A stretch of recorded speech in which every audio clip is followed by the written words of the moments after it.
系，我们继续。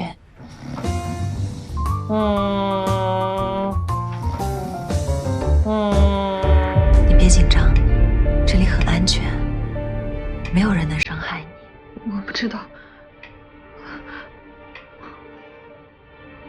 你慢慢的靠近这个门，尝试着把它打开。我不知道。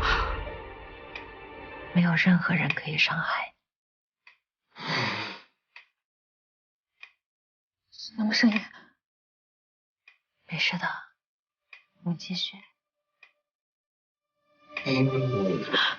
老师，刚才是什么声音？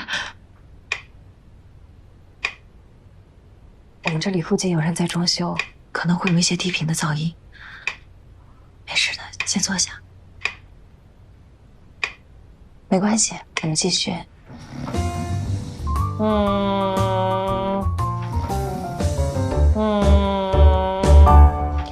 你说你失眠的症状是自从你父亲搬过来跟你一起住之后才开始的，所以这或许跟你和你父亲之间的关系有关。你刚才提到你父亲书房的时候，产生了很明显的抵触情绪。你小时候是不是跟父亲有过什么很大的矛盾啊？我和我父亲之间没有什么矛盾啊。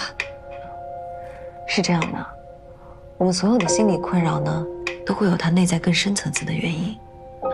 有些可能是成长环境、原生家庭，甚至是心理创伤。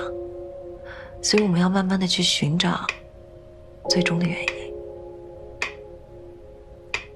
不着急，我们可以慢慢找。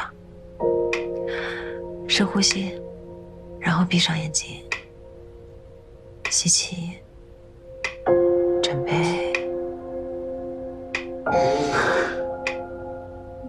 李老师，不好意思，抱歉啊。